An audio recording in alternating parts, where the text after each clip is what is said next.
What's going on, everybody, and welcome back to Bobby's Big Board. Sorry I'm a little late on the day 3 initial reactions. I watched most of day 3 live on the live stream, but missed about the 7th round or so. Had to do some things, had to go to a concert with my wife and stuff, so getting this out a little late, but definitely some intriguing landing spots for some of the fantasy relevant players in day 3. So I'll go through these kind of quick because obviously there's 4 rounds here of players, but if there's any landing spots that I particularly like, I will obviously stop and talk about them. So Chimere Dike or DK, I think it's pronounced DK, Chimere DK out of Florida. Didn't really do a lot of scouting on him, but he goes 4th round, first pick in the 4th round to the Titans. We were saying it on the live stream. I mean, they went through the first 3 rounds and did not get a single receiver, and I thought that was a big-time mistake for the Titans. So they grab a guy that I'm not necessarily too high on in the 4th round. I thought there was much better receivers like Jalen Royals, Tez Johnson, who ended up going all the way down in the 7th round. I didn't think this was a necessarily good pick. Bashal Tutin, an absolute home run speedster, goes to the Jaguars. I don't know how he's going to be utilized early on, but if they can get him out in space, he's definitely a home run hitter. ETN's been underwhelming. Tank Bigsby's been inconsistent, so they bring in a guy in the early 4th round here. He could see some work year 1. Now, a guy that will be seeing some work year 1 is Cam Scatabo. Been preaching it all offseason long. Tyrone Tracy is probably being replaced. Cam Scatabo is absolutely going to, at the very least, be their goal line guy. But I think he could be a prototypical workhorse for the New York Giants moving forward. A guy that I wasn't too big on, but I definitely see the upside. Dante Thornton Jr. goes way higher than expected, in my opinion. I thought he was going to be a 6th or a 7th rounder. He goes all the way in the early 4th to the Raiders. 6'5", I think 220 pounds, ran a 4.3 40. Let me confirm that. So 205 pounds, 6'5", ran a 4.3 40. Can't run routes, though. Was a 4-year player at Tennessee, barely got on the field. That concerns me. Obviously, with coaching, he could be a high upside guy. He has the intangibles, so I don't know. I don't necessarily think this is a great pick, but maybe he's a long-term developmental guy for them that could see work in maybe year 2 or year 3 of his rookie contract. Arian Smith, another guy I didn't do a lot of work on. It had some decent production this last year in Georgia. I think this is a good landing spot for him since, their number 2 receiver is Alan Lazard. So definitely need to retool that wide receiving room. So that's good for them. One of my least favorite landing spots for any running back, I was very low on Trevor Etienne. I didn't think he had any high-end tools. I thought he was a smart runner, but no high-end tools really, and I think you need at least some high-end tools to be a good runner at the next level. He didn't have any of that for me. I thought he was a 6th or a 7th rounder, and he goes all the way in the 4th to the Panthers. I hate this landing spot for him. Even if you're an ETN fan, you're not liking this landing spot because they have a long-term guy in Chuba Hubbard, and they drafted a guy with good draft capital in Jonathan Brooks. We don't know if he's ever going to be the same after back-to-back ACL tears, but definitely don't like this landing spot for him at all. Up next, we have Woody Marks out of USC. He was number 9 on my running back rankings pre-draft. Love this landing spot for him because at worst, he's going to be a 3rd down back right away for the Houston Texans. And he could see some long-term work as well with significant volume once Joe Mixon moves on. So Woody Marks is a good landing spot for me. Jarquez Hunter goes right after that to the Rams. They get another running back here. I think after Blake Corum, you really don't have a running back 3 here, so he's a depth piece. I think he's a solid burst guy that has some power behind him. So overall, a decent landing spot for him. I was a little lower on him than consensus, though. Gunnar Helm, probably going to be a blocking tight end for the Titans, so not much to say here. Moving on. So in the second round, early second round, the Browns grabbed Quinshon Judkins out of Ohio State, who I think is going to be their Nick Chubb replacement, but their running back room was very poor. I mean, they had Pierre Strong and Jerome Ford, which in my opinion are not starters in the NFL. No slight to them. They grabbed Dylan Sampson, who was one of my avoids this year because I thought his draft capital was a lot higher than what people were thinking. Well, opposite of that, his draft capital was a lot lower than what he'd actually go, and I was right. People were thinking he was going to be an early day 2 pick. He ends up sliding to the 4th round here. Terrible landing spot for him as well because he's not going to see significant volume since Judkins is there, but he could be a decent change of pace guy. Up next, we got Jalen Lane. So this is weird. I scouted over 200 players in this draft class, yet there's some 4th rounders here that I didn't do a lot of work on. Lane was not one of them. I do love the landing spot just because the Commanders are very good at, passing the ball, and their receiving core is a little older as well with Debo and Terry McLaurin. So this guy could see some work at the latter half of his rookie contract, so I don't hate it. Probably my favorite landing spot of the 4th round was Jalen Royals to my Kansas City Chiefs. I absolutely love this landing spot. He's probably going to be used at X, though, which if he lands on the field, if he starts over Juju Smith-Schuster in the X role, I think he's very talented. I thought he was an early day 2 guy, like in the 2nd round. He falls to the 4th round. I love this value for the Chiefs. He's probably a late 2nd round rookie draft pick for me. So love that for Royals. Couldn't have a better quarterback in my opinion. So he's going to probably be a special teams guy right off the rip since we have a need there. And then he'll probably work into some formations in the slot and in the X role. And he was also my wide receiver 3, I believe. So yeah, he was my wide receiver 3 behind Burden. Next up, we have Illik Eomanner to the Titans. I love this landing spot, even though DK got better draft capital than him. I think he's supremely more talented than DK.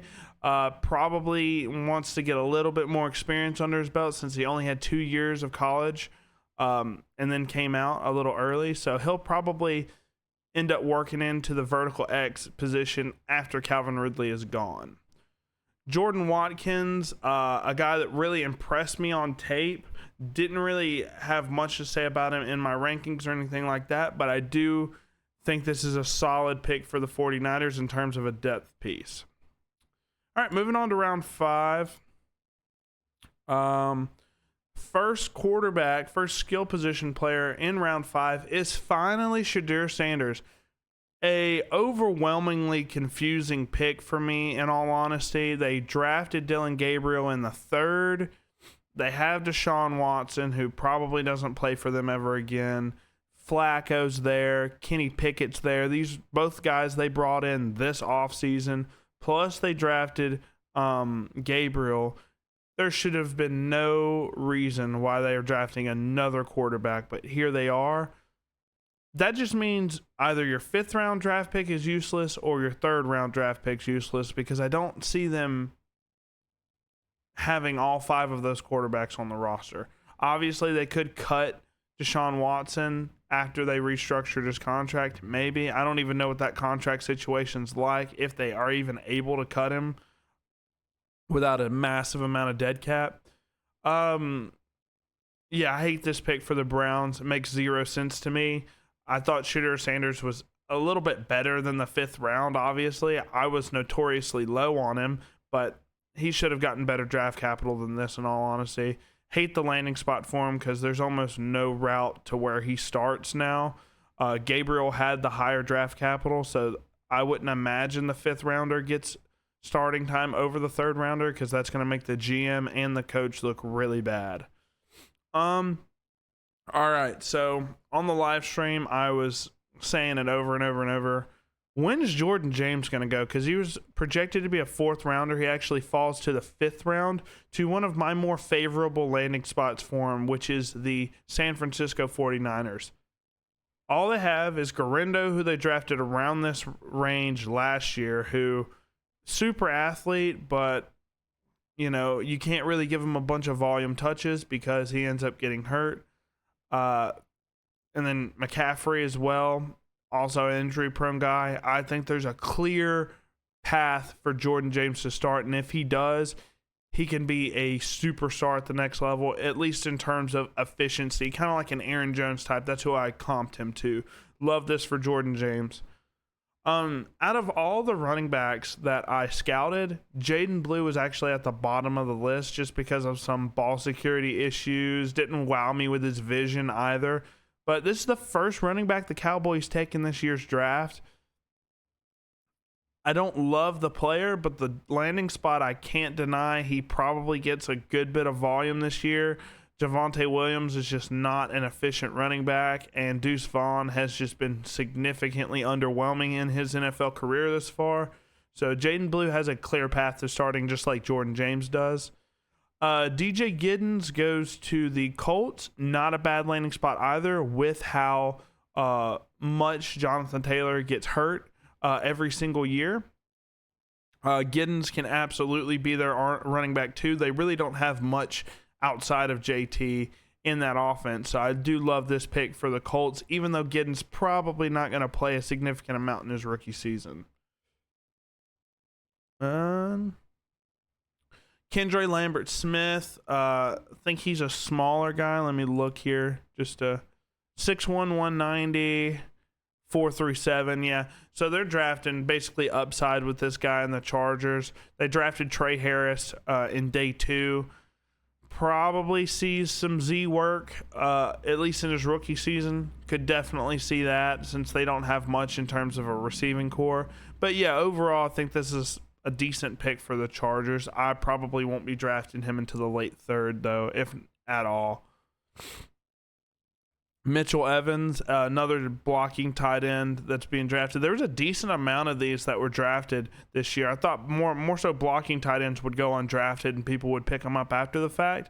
With Mitchell Evans, he gets 5th round draft capital, has some jump ball ability, but overall I think he's going to be an inline blocking type of tight end, which is very little fantasy upside for us.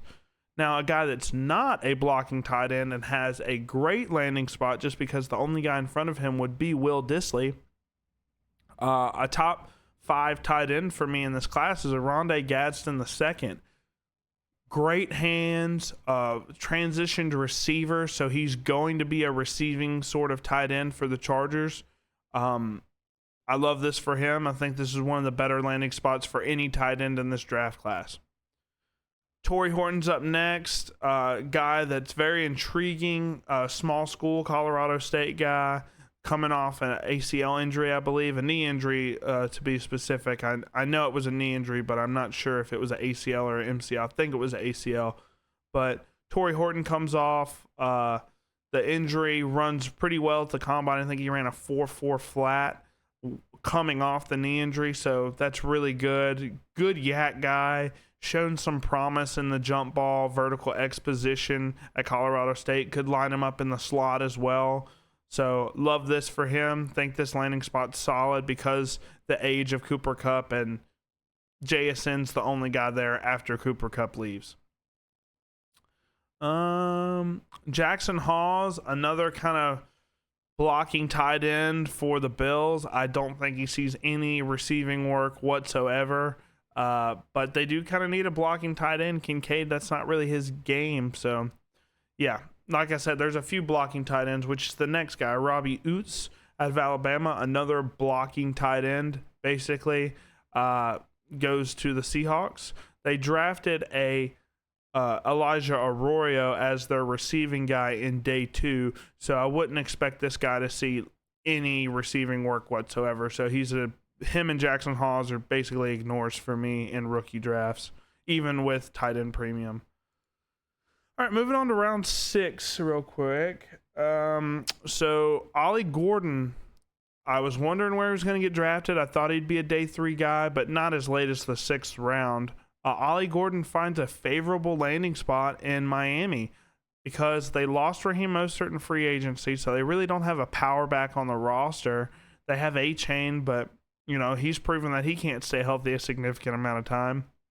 I think this is one of the better landing spots just because people are really worried about the pass game with the Dolphins, right? With all the speedsters, Tyreek Hill, Jalen Waddle, right? And the resurgence of Jonnu Smith as well. So that's a high-powered offense if they can get it together. Ollie Gordon can come in off the play action, short yardage, their goal line back immediately. This is really a steal for the Dolphins here. A 6th round guy for a guy that's going to give you production in terms of goal line work. So Ollie Gordon definitely goes up my board a little bit. Probably an early 3rd for me in rookie drafts, in all honesty. My least favorite pick in terms of landing spots for some of my darlings for the draft, Kyle McCord was my quarterback 2.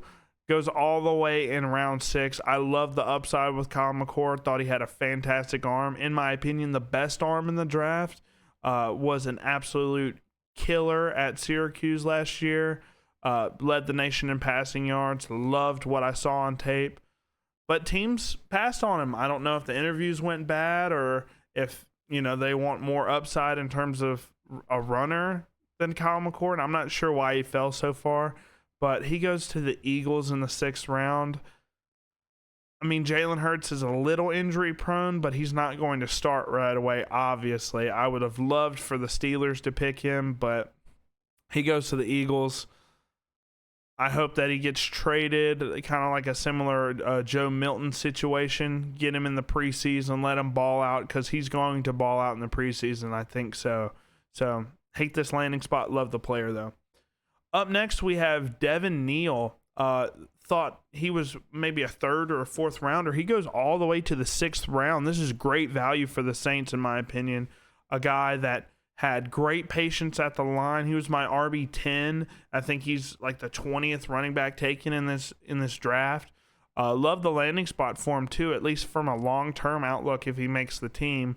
The hit rate for these 6th and 7th round picks in terms of making the roster aren't great, but I think Devin Neal's talented enough to be a contributor early on for this Saints offense if Kamara goes down like he's been proven to over the last few years.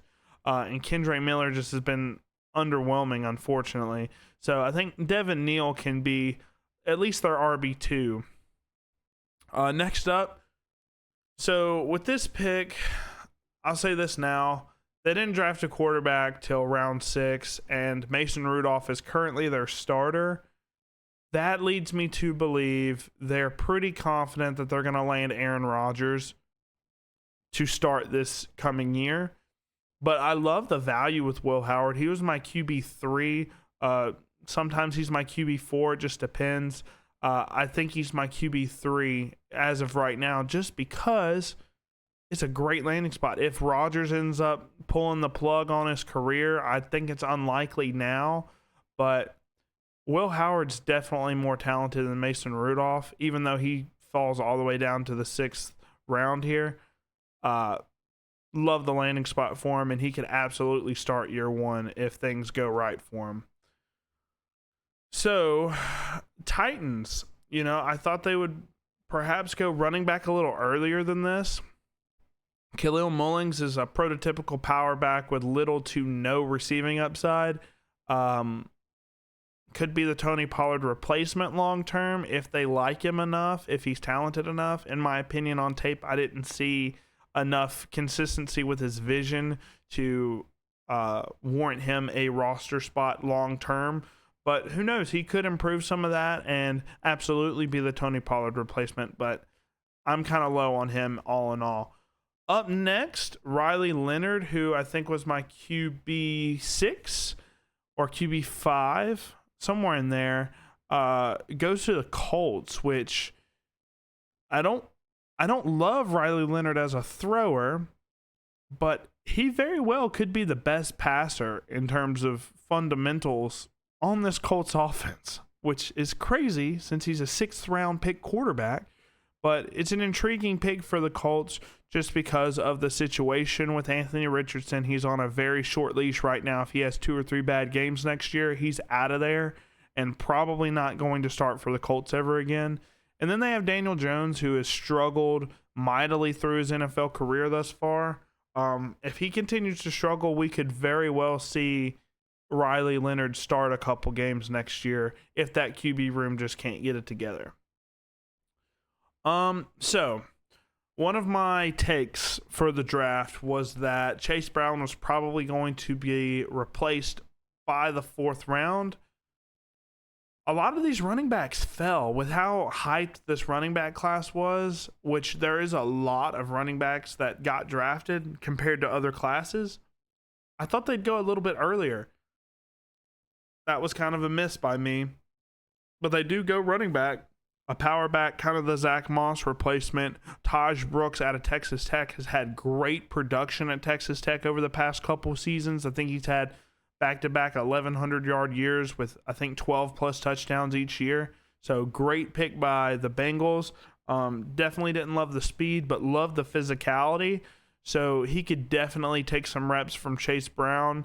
It's definitely a barren running back room for sure. So I like this for Taj Brooks all in all. I would have liked them to pick a running back a little bit earlier, but it's fine.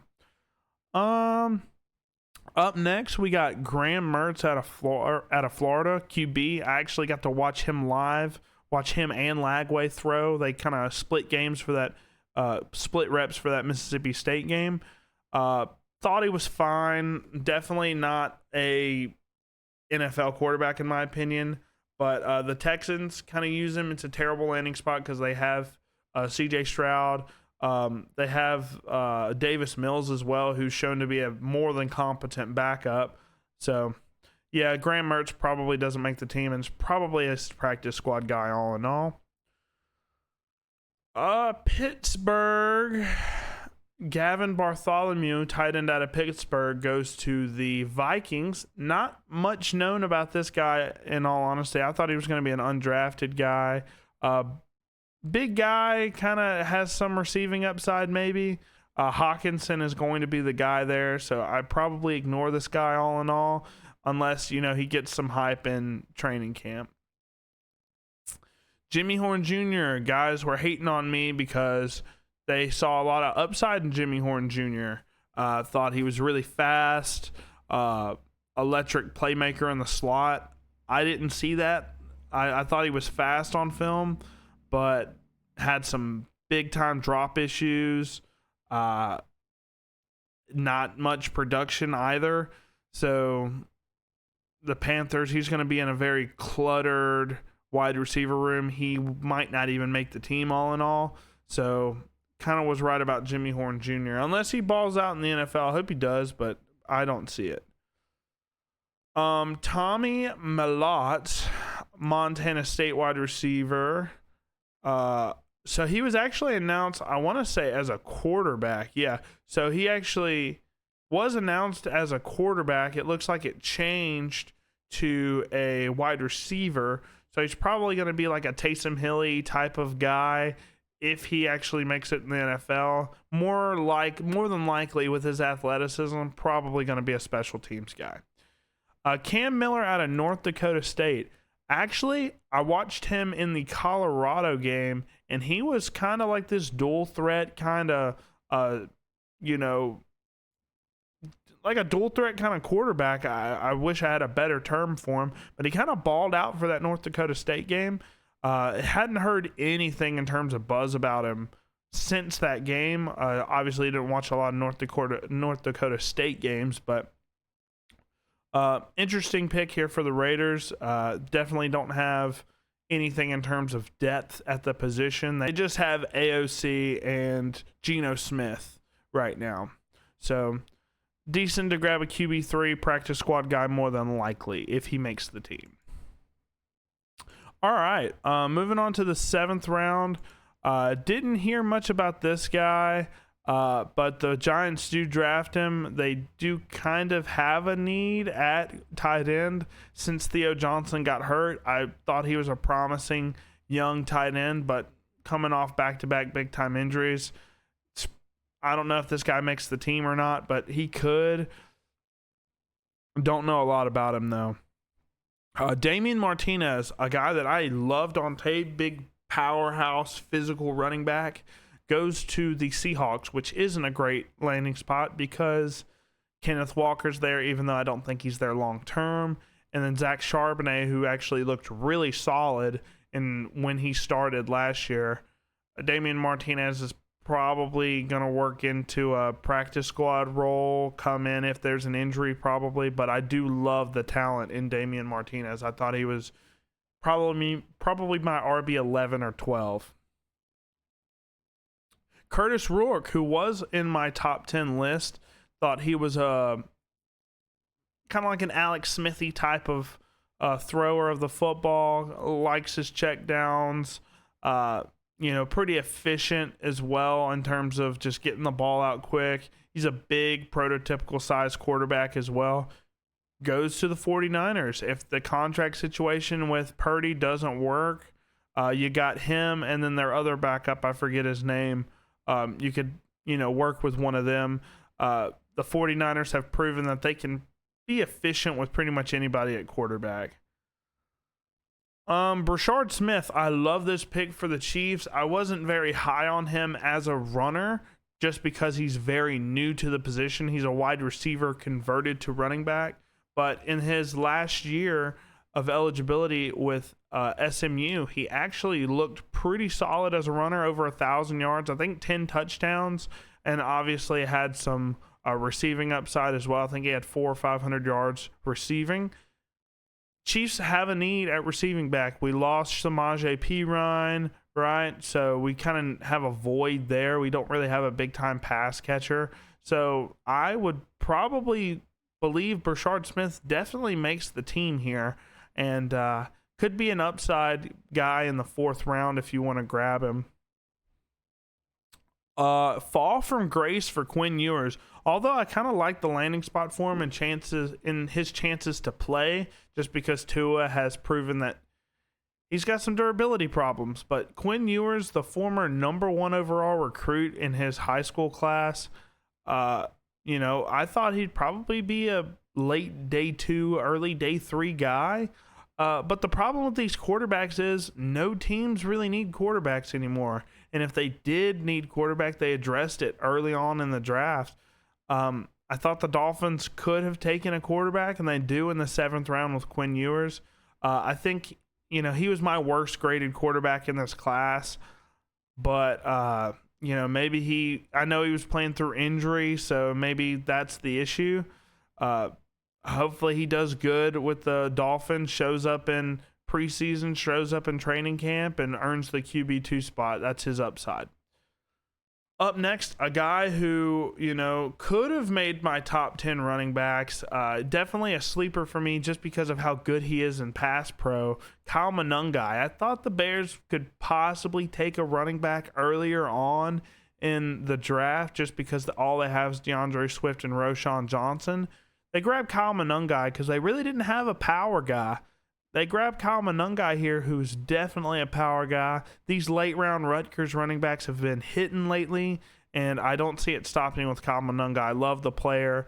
Definitely, he had no fumbles as well in his college career, and Rutgers give volume to their running back, so I love this for them.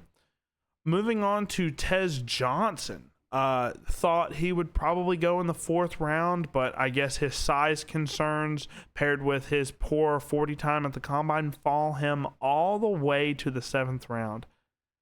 I didn't get this. I thought he's a very talented player. At worst, he can be a solid punt/kick returner for a team at worst. And then, at best, he can be a very solid production slot receiver for you. I hate this for Tez just because he's probably on special teams now because they don't have a need at slot now because they drafted Emeka Egbuka in the 1st round. So I don't see a path where he starts. It's going to be hard even having him make the team, I think. But I think he makes the team as a special teamer. The Jaguars go running back again. So this is their second running back, I believe. LaQuint Allen out of Syracuse. He was a 1,000-yard rusher last season. Power back with a little bit of burst in his game. Definitely don't know if he starts in front of Tank Bigsby. I doubt it. With ETN there as well. It's a crowded backfield, and he probably doesn't make the team, unfortunately. Another guy that I was relatively high on was Ricky White. Wasn't in my top 10. He was like wide receiver 18 for me, I think. Probably doesn't make the team because that wide receiver room is now crowded with a few guys in there. Cooper Kupp, the guy that they drafted earlier on. Maybe he makes the team as like a depth piece, but don't expect anything out of him, at least in the first couple years. Phil Maffa out of Clemson, another sort of kind of balanced back, more so power in my opinion, if I do remember. 6'1", 230. Cowboys definitely need some more depth at running back. That makes me think Deuce Vaughn does not make the team anymore because I think Phil Maffa and Jaden Blue, even though I'm very low on Jaden Blue, are more talented than Deuce Vaughn. Caden Prather out of Maryland goes to the Bills. Didn't really know too much about him. 6'4", 204. Jump ball receiver. They kind of need that. They got Keon Coleman, but he kind of underperformed last year due to injury, so we'll see. Utah tight end. This is interesting because I did tell you guys I was high on Brant Kuithe out of Utah. He's not even the first tight end taken off his team. He actually did go undrafted like I was projecting he would. And I haven't seen any news about anybody signing him yet. But looks like he's a big-time red zone threat who's blocking tight end. So don't know if I would worry about him in fantasy at all. Konana Mumfield looks like he's probably going to be a special teams guy, but he's a deep threat. Rams really don't need a deep threat now, but maybe he starts in the slot if he outperforms a bunch of guys on that depth chart. I think Tutu Atwell is massively more. Him and Jordan Whittington are more talented than this guy, so he probably doesn't make the team. Dominic Lovett, another kind of slot guy for the Lions. I know that they're trying to trade away Jameson Williams, if that rumor is even true. He might not make the team because that receiving room is very stacked. Next guy who I do want to spend a little bit of time talking about, I know, this is already past 30 minutes, but we're almost done here.